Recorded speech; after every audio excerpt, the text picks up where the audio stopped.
형제의 정의 여러분, 한 주간 안녕하셨습니까? 이번 주일은 부활 제4주일로 성소주일입니다. 성소란 하느님의 거룩한 부르심이며 좁은 의미로는 성직자나 수도자로의 부르심을 뜻합니다. 성소주일은 제2차 바티칸 공의회가 진행되던 1964년 성바오로 6세 교황이 정했는데요. 수확할 것은 많은데 일꾼은 적다. 그러니 수확할 밭의 주인님께 일꾼들을 보내주십사고 청하여라라는 그리스도의 가르침에 따른 것입니다. 그런데 코로나19로 성소자 개발이 직격탄을 맞았습니다. 지난해까지 해마다 평균 600명을 넘었던 서울대계고 예비 신학생 수는 올해 475명에 그쳤습니다. 의정부 교구도 2019년 10명이었던 예비 신학생이 올해는 절반에 그쳤습니다. 하느님의 부르심은 언제나 우리가 첫걸음을 내딛게 하고 우리 자신을 내어주게 하며 앞으로 나아가라고 재촉한다. 프란치스코 교황은 성 요셉 부르심의 꿈을 주제로 한 올해 성소주일 담화를 통해 이렇게 강조했습니다. 성소의 출발점은 가정입니다. 부모가 참된 모범으로 자신의 신앙을 대물림할 때 성소의 씨앗은 싹을 틔울 것입니다. 가톨릭 뉴스 주간 종합, 오늘도 지난 한 주간 전해드린 교회 안팎의 소식들을 모아서 여러분과 함께 하겠습니다. 첫 소식은 태아와 여성 보호를 호소하는 전 세계적인 생명수호 운동으로 시작하겠습니다. 코로나19로 우리나라에서 10번째 생명 대행진이 온라인으로 진행됐지만 그 열기는 뜨거웠습니다. 낙태법의 조속한 개정을 촉구하는 목소리도 쏟아졌다고 합니다. 이와 관련해 주교회의 가정과 생명위원회는 지난 15일 태아의 생명을 보호하는 형법 개정을 강력하게 촉구합니다라는 제목으로 성명을 발표했습니다. 이번 성명은 헌법재판소의 낙태죄 헌법 불합치 결정 2주년을 기해 한국 주교단이 교회 입장을 재천명한 것인데요. 성명서 주요 내용도 정리했습니다. 함께 보시겠습니다. 알록달록한 손팻말과 함께 찍은 사진과 영상이 시선을 사로잡습니다. 태아의 변호사를 자처한 제10회 생명대행진 참가자들이 개인별로 행진을 하고 보내온 것들입니다. 엄마와 함께 행진한 아기도 있고 서울시청 앞에서 팻말을 든 시민도 있고 꽃동네 성직자와 장애인의 모습도 보입니다. 지역과 세대와 종교를 초월한 180여 명의 참가자들이 지난 17일 온라인으로 모였습니다. 넉 달째 접어든 낙태법 공백 사태 탓에 분위기는 다소 무거웠습니다. 차이재 생명대행진 조직위원장은 태어난 아기를 죽이면 살인인데 뱃속 태아를 죽여도 되는 건 앞뒤가 맞지 않다고 지적했습니다. 아직도 임신 14주, 임신 24주의 아기가 단순한 세포덩어리로 보이십니까? 이 아기는 당당한 한 인간 생명입니다. 이 아기는 당신의 아기이자 우리 모두의 아기입니다. 태아의 생명을 지키는 일은 여성의 건강을 위한 일이기도 합니다. 윤영한 프로라이프 변호사 회장은 낙태법 공백으로 여성이 겪을 어려움을 우려했습니다. 낙태죄를 처벌하지 않는 것은 여성을 위한 정책이 아닙니다. 낙태 행위에 대해서 정부가 방치하게 되면 산모의 낙태 시술에 대한 관리나 통제가 불가능해 되고 무분별한 낙태 시술이 만연하게 될 것입니다. 생명대행진 조직위원회는 5개 항으로 된 성명서를 발표했습니다. 임신 14주까지 모든 낙태를 허용해선 안 되고 낙태 조건에서 사회경제적 사유를 제외해야 하며 낙태법을 하루빨리 개정해야 한다는 내용입니다. 태아의 생명을 보호하고 산모의 건강을 보호할 수 있도록 빠른 시일 내에 낙태법을 개정해야 하며 낙태 허용만이 아닌 출산 선택권과 출산 후 산모를 도울 수 있는 구체적이고 실질적인 법안들을 마련해야 한다. 생명대행진은 1974년 미국에서 처음 시작됐고 이후 세계 각지로 확산됐습니다. 우리나라에선 2012년부터 한 해도 거르지 않고 이어졌습니다. 생명 수호를 외치며 서울 도심을 누벼온 지 10년. 지난해와 올해는 온라인으로 열렸지만 생명 수호 열기는 여전히 뜨거웠습니다. 어느덧 10번째 우리 생명대행진 맞이합니다. 비록 온라인 컨퍼런스로 진행되고 있지만 우리들의 이러한 간절한 염원은 저 또한 꼭 이루어지리라 믿고 우리 모두 작은 힘을 모아서 우리나라의 생명문화 건설에 앞장섰으면 합니다. 이렇게 사회 전체가 태아의 생명 살리기에 눈을 감으려고 하는 때이기에 생명 대행진이 열리고 또 많은 분들이 참여해 주셔서요. 정말 기쁘고 또 생명운동을 하는 사람으로서 참 많은 격려가 됩니다. 태아 살리기를 호소하는 생명 대행진의 발걸음은 앞으로도 계속될 것입니다. 내가 한 생명의 고통을 덜게 할 수 있다면 내가 숨져가는 흰물새를 다시 노래하게 할 수 있다면 나의 삶은 결코 헛되지 않으리. CPBC 김혜영입니다. 주교회의 가정과 생명위원회는 지난 15일 위원장 이성효 주교 명의로 발표한 성명에서 현재 우리나라는 기존의 낙태죄를 규정한 형법은 무효가 됐다면서 새로운 개정 법률도 없는 사상 초유의 낙태법 공백 상태에 빠졌다고 지적했습니다. 이 주교는 국가의 이러한 상황은 낙태죄 완전 폐지를 주장하는 이들과 낙태를 근본적으로 반대하는 이들 사이에 대립과 갈등을 불러일으키고 있으며 의료 종사자들에게도 혼란을 주고 있다고 우려했습니다.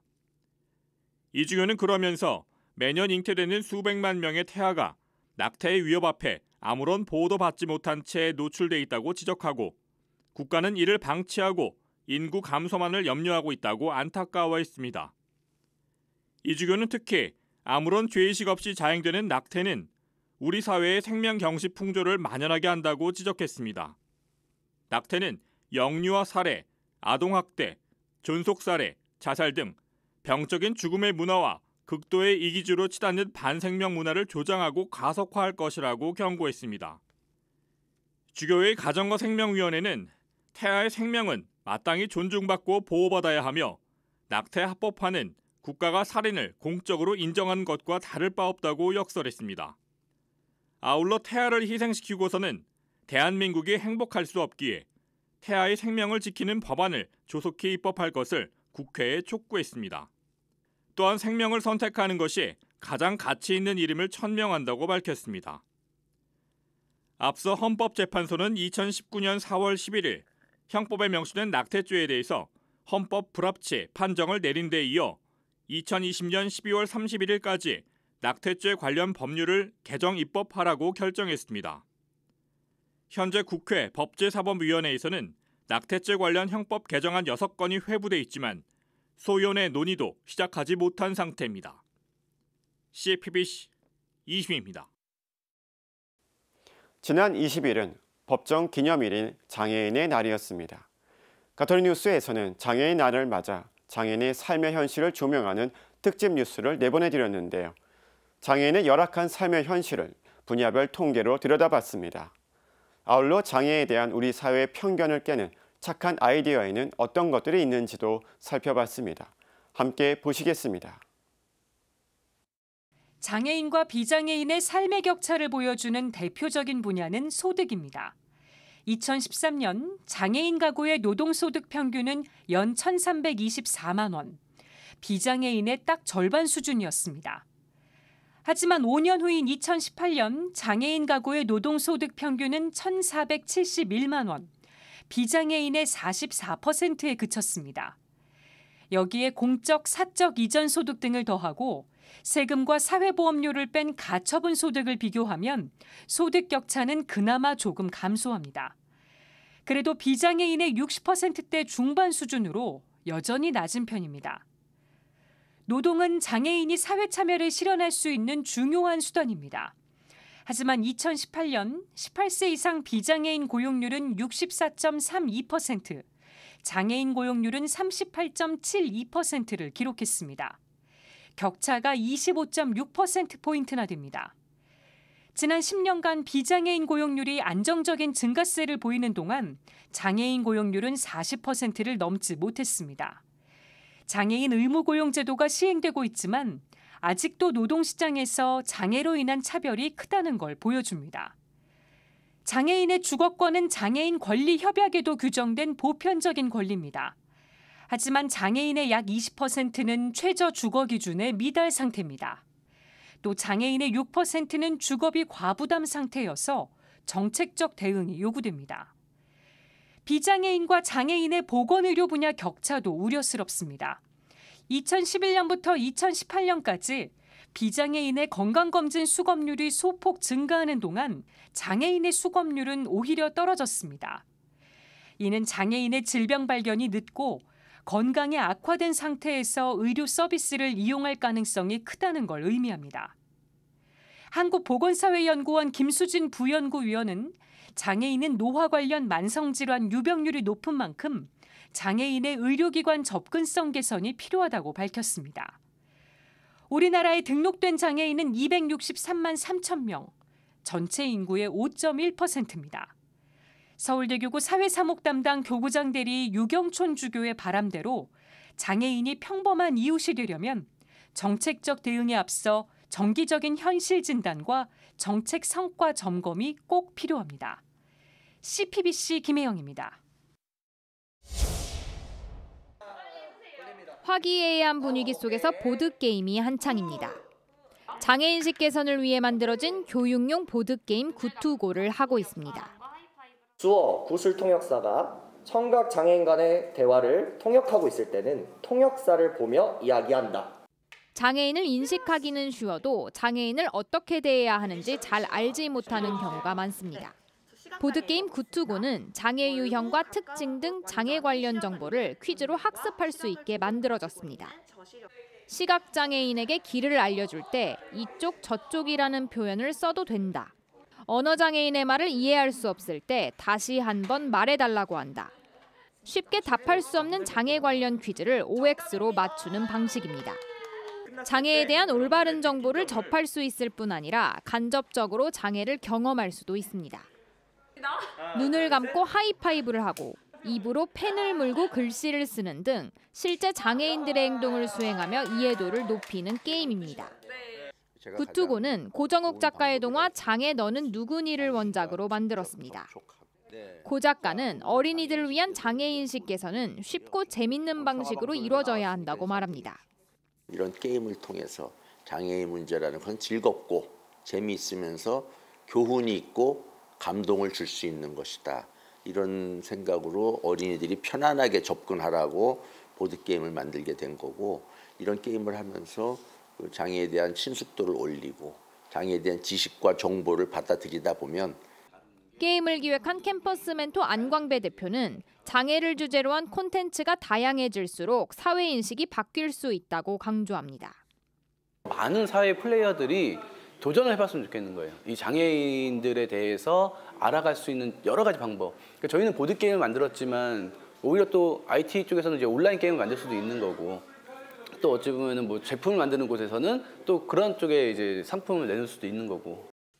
남녀노소 누구나 좋아하는 쿠키. 자세히 보면 팔다리 한쪽이 짧은 모양을 하고 있습니다. 이 쿠키는 잘못 만들어진 쿠키가 아닌 장애인식 개선을 위해 만들어진 쿠키입니다. 장애인의 모습은 틀린 것이 아님을 강조하기 위해 쿠키 이름도 그대로 괜찮은 쿠키라 지었습니다. 누구는 키가 작고 누구는 크고 또 누구는 손가락이 길 수 있고, 저희는 장애 역시 그런 차이들 중 하나라고 생각을 하고, 장애가 있거나 없거나 이렇게 좀 모습은 다를 수 있지만 각자의 모습 그대로 완전하고 괜찮은 모습이다라는 메시지를 좀 전달하고 싶었고요. 따뜻한 시선이 담긴 그대로 괜찮은 쿠키에 사람들은 많은 호응을 보내고 있습니다.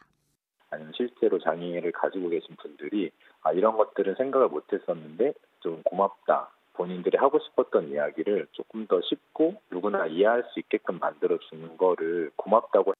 그대로 괜찮은 쿠키의 판매 수익금 일부는 한국장애인재단에 기부되고 장애인식 개선 콘텐츠 제작에 활용됩니다. 장애인과 비장애인을 구별하지 않는 톡톡 튀는 아이디어가 배려 넘치는 세상을 만들고 있습니다. CPBC 전은지입니다. 지난 22일은 환경오염의 심각성을 알리기 위해 지정된 지구의 날이었습니다. 지구의 날을 맞아 최근 SNS상에서 화제가 되고 있는 환경보호 챌린지인 플로깅을 보도국 기자가 새벽에 서울 을지로 일대에서 직접 참여해봤습니다. 이어서 개발과 환경보호 사이에서 갈등을 빚고 있는 현장도 찾아가 봤는데요. 강원도 삼척에서는 석탄 화력발전소 건설을 두고 지역사회 내 갈등이 계속 깊어지고 있습니다. 경제개발이냐 환경보호냐를 두고 양측이 팽팽하게 대립하고 있는 건데요. 진정 우리의 미래를 위해서는 어떤 길을 선택해야 할까요? 기자가 현장을 찾아가 목소리를 들어봤습니다. 또 함께 전해드릴 소식은 한미 정상이 선택한 첫 번째 가톨릭 코드는 과연 무엇이었을까요? 공동의 집 지구 지키기였습니다. 문재인 대통령이 지난 22일 조 바이든 미국 대통령의 초청으로 세계기후 정상회의에 참석해 온실가스 배출량을 더 많이 줄이고 석탄 화력발전에 대한 지원을 중단하겠다고 약속했습니다. 함께 보시겠습니다.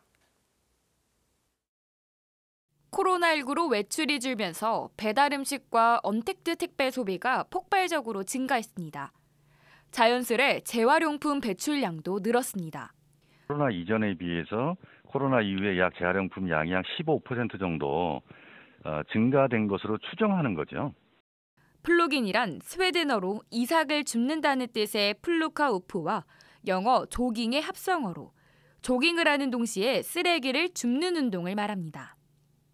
건강과 환경을 동시에 챙길 수 있다는 점에서 최근 들어 참여자가 늘어나고 있습니다. 플로깅을 시작하기 전 다회용 장갑과 쓰레기 종량제 봉투, 집게를 준비합니다. 저는 지금 을지로 3가 12번 출구 앞에 나와 있습니다.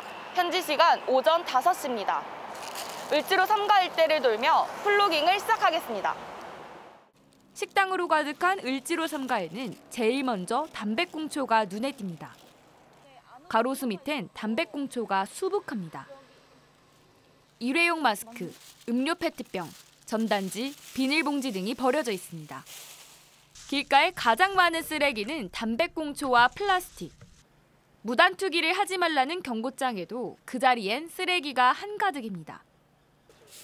이렇게 함부로 버려진 쓰레기를 치우는 건 고스란히 환경미화원들의 몫입니다.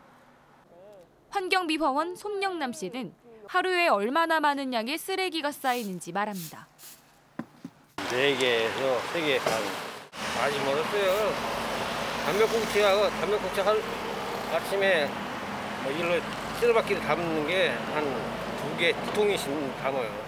쓰레기 통에 있다가 지금 버렸으면 좋겠습니다. 을지로 3가 일대를 플로깅한 결과 20리터의 종량제 봉투가 가득 찼습니다. 플로깅으로 주운 쓰레기 중 플라스틱과 종이 등 분리배출이 가능한 물품들은 분리해서 버려야 합니다.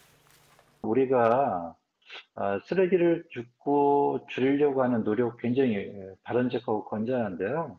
또한 동시에 적게 소요하고 쓰레기를 적게 만드는 이런 것에 좀 더 많이 관심을 좀 가졌으면 좋을 것 같아요. 작은 쓰레기 하나라도 제대로 치우는 습관. 공동의 집, 지구를 살리는 작은 실천입니다. CPBC 김정호입니다. 삼척 화력발전소 반대 농성장에 주민들과 환경단체 회원들이 모였습니다. 농성 시작 200일을 기념하는 미사를 봉헌하기 위해서입니다. 하지만 평범한 미사와 달리 이날 농성장 주변엔 살벌한 분위기가 감돌았습니다. 발전소 건설과 항만공사 재개를 주장하는 주민들이 몰려와 항의에 나선 겁니다. 직접적인 충돌은 없었지만 일부 주민들이 고성을 지르거나 우리는 배가 고프다 등의 구호를 외치며 험악한 분위기를 연출했습니다. 미사를 공동 집전한 가톨릭 기후행동 강승수 신부는 생명을 경시하는 현세태를 강하게 비판했습니다. 돈 좀 더 벌어보자고 멈추면 손해가 얼마나 크냐고 도리어 화를 내고 있습니다. 죽어가는 생명들에 대한 무자비한 불감증이 아닐 수 없습니다. 자신들의 후손들의 안전과 생존에는 아랑곳하지 않는 무지하고 무자비한 그런 조상들이 아닐 수 없습니다. 맹방해변엔 2018년부터 추진된 삼척 석탄화력발전소 건설 계획에 따라 석탄을 하역할 항만이 들어설 예정이었습니다. 하지만 항만 건설이 해안 침식을 가속화한다는 지적이 나왔고 정부가 나서 침식 문제 해결 전까지 공사를 중단할 것을 명령했습니다. 포스코 계열의 건설사 삼척 블루파워 측은 해안 침식 저감시설 설치를 통해 문제를 해결할 수 있다며 설치를 마무리하는 대로 공사 재개에 나설 태세입니다. 주민들은 건설사가 빠른 공사 재개를 위해 규격에 맞지 않는 재료를 사용하는 등 저감시설을 날림으로 공사했다고 반발하고 있습니다. 맹방 주민들은 지역 내 갈등 심화를 우려하면서도 진정 우리의 미래를 위한 것이 무엇인지 알아야 한다고 호소했습니다.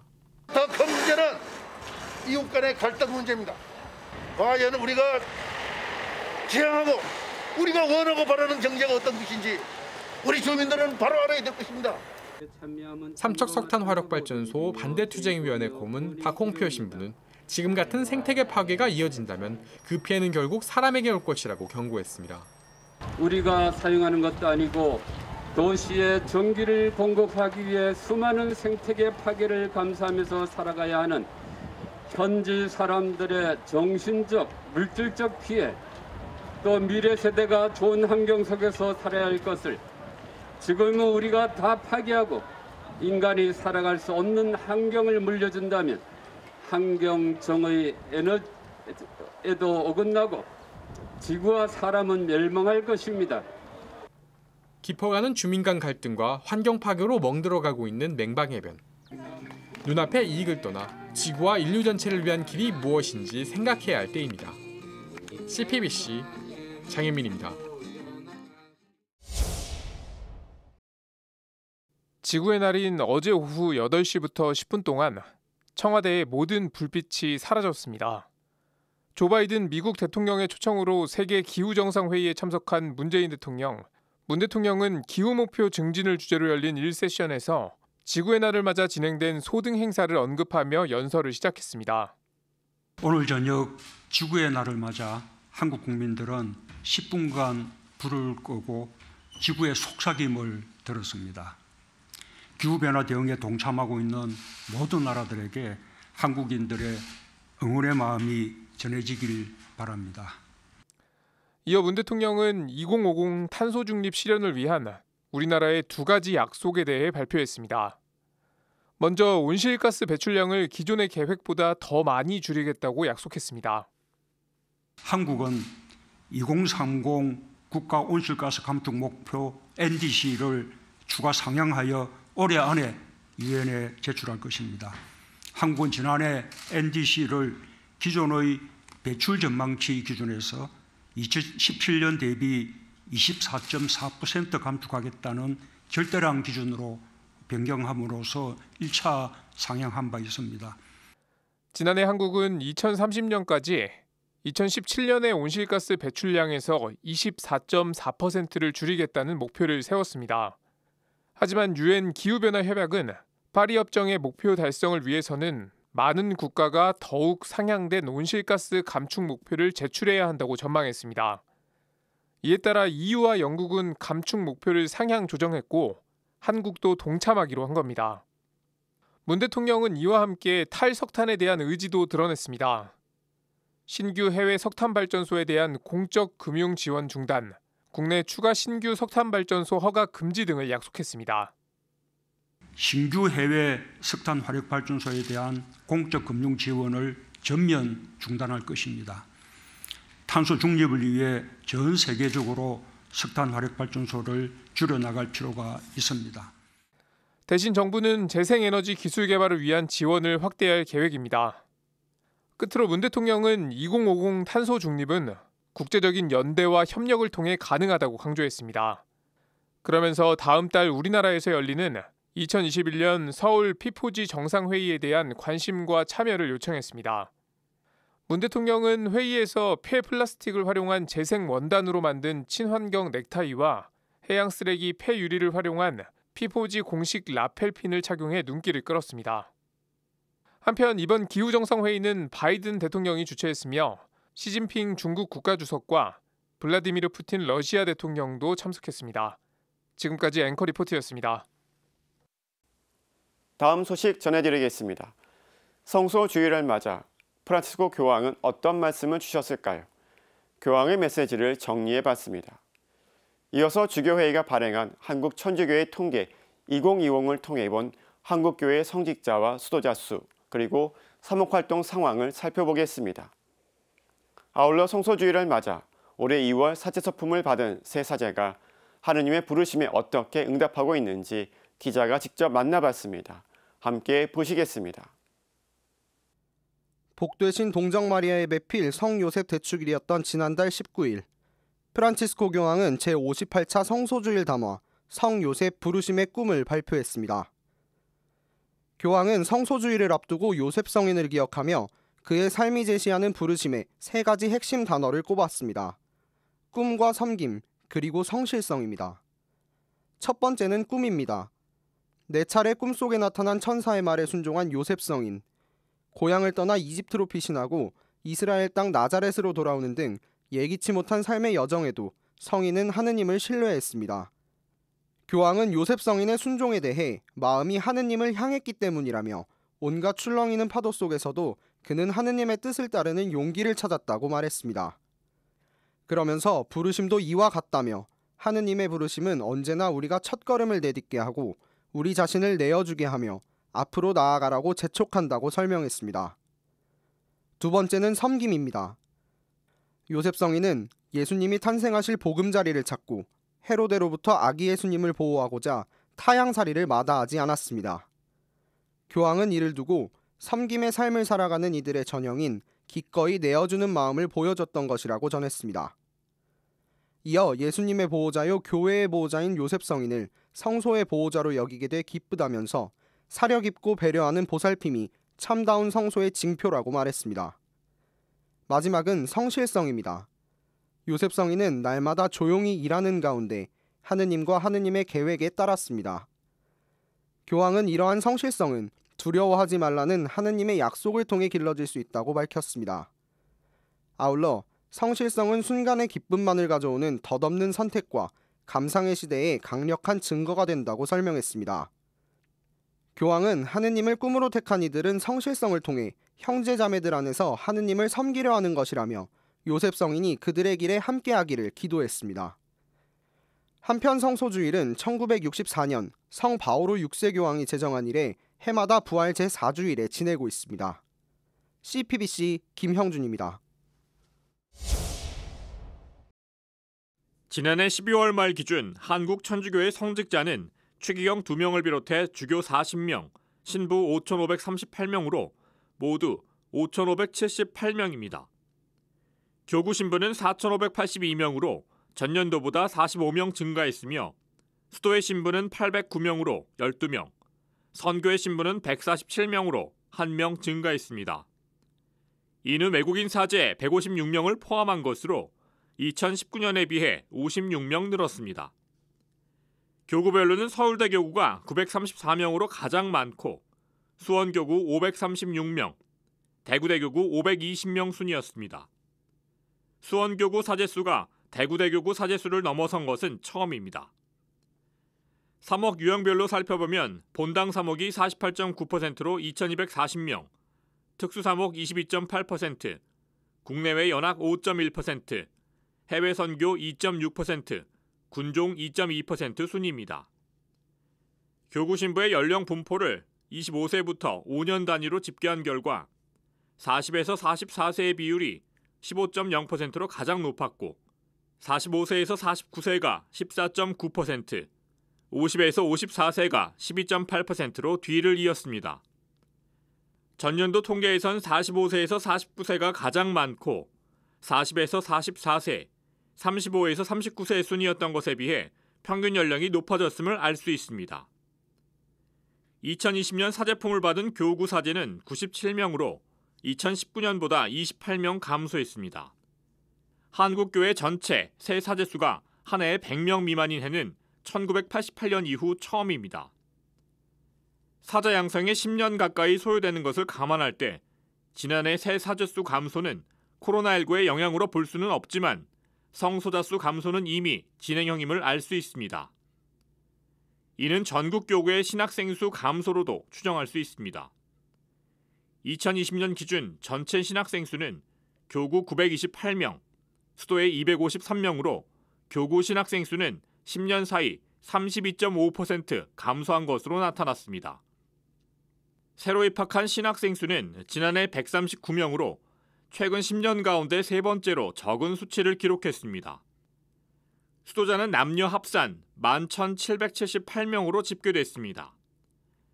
남자 수도에는 48개 수도회에 32명 늘어난 1,626명, 여자 수도에는 121개 수도회에 7명 줄어든 1,152명입니다.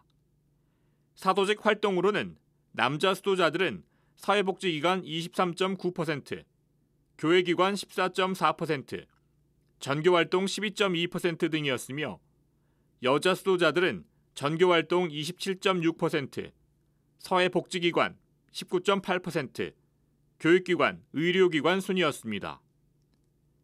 해외 선교 파견 국가는 80개국으로 전년도에 비해 1개국 추가됐으며 해외 선교사 수는 1,137명으로 25명 증가했습니다. CPBC 이심입니다.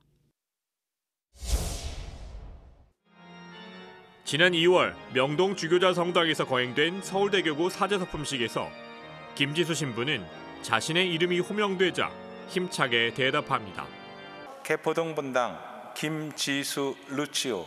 예, 여기 있습니다. 우리 나이로 30살인 김지수 신부는 기쁘고 설레는 사제 생활을 하고 있습니다. 출신 본당인 개포동 성당에서 첫 미사를 봉헌하고 첫 부임지인 동작동 본당 보좌로 발령받은 김 신부는 돌아오는 성소주일에 사제 생활 꼭 80일을 맞습니다. 3개월 남짓한 사제 생활의 소감을 물었습니다.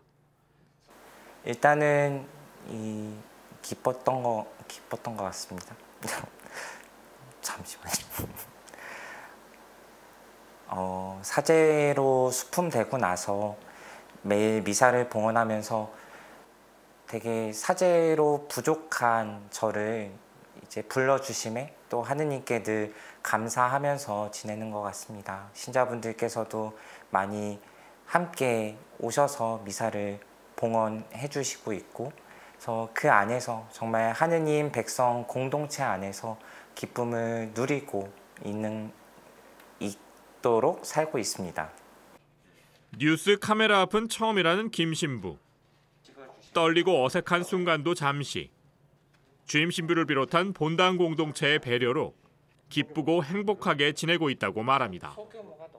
주임 신부님께서 이렇게 잘 배려해 주시고 또 여기 사목회 분들께서도 이렇게 기쁘게 이렇게 환영해 주셔가지고 저희 부모님도 기뻐하고 또 저도 너무나 감사하면서 또 이 동작동에서 소임을 열심히 하고 있습니다. 유아 세례를 받은 김 신부가 성소를 발견하게 된 계기는 천령성체 이후 들어간 복사단 활동 덕분입니다. 하지만 성소에 확신을 갖게 된 때는 따로 있습니다. 꽃동네에서 어르신 봉사활동을 한 것이 계기가 됐습니다. 어떤 한 할머니께서 그런 말씀을 해주시더라고요. 이제 꿈이 뭐냐고. 그래서 저는 신부님 되는 게 꿈입니다. 했더니 이제 할머니께서 꼭 신부님이 되어 주셨으면 좋겠다고 이렇게 이야기를 해주셨는데, 이렇게 산책하면서 되게 무엇인가 이렇게 따뜻함을 느꼈다고 해야 될까요? 그런 것들 하나하나 쌓여서 이렇게 신부님이 되어야겠다 이렇게. 코로나19 속에서도 동작동 본당은 천령성체 참여 아이들 수가 역대 최대치를 기록하는 등 다시 하느님을 찾으려는 이들이 늘고 있습니다. 이러한 점은 사목자로서 보람이 아닐 수 없습니다.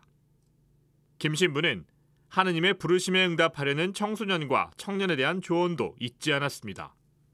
일상 안에서 내가 하느님을 느끼고 또 경험할 수 있는 것들이 되게 많은데, 우리는 바쁜 일상을 살아가기 때문에 그 하느님께서 우리에게 이렇게 이끌어 주시는 그러한 뭐랄까요?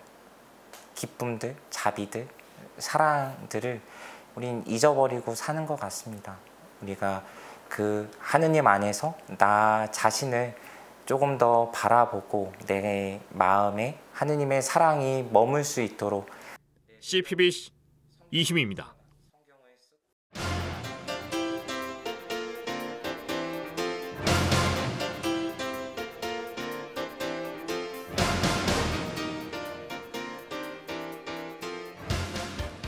지난 2월에 있었던 골프 선수 타이거 우즈의 차량 전복 사고는 조사 결과 과속 주행과 가속 페달 오사양으로 밝혀졌습니다.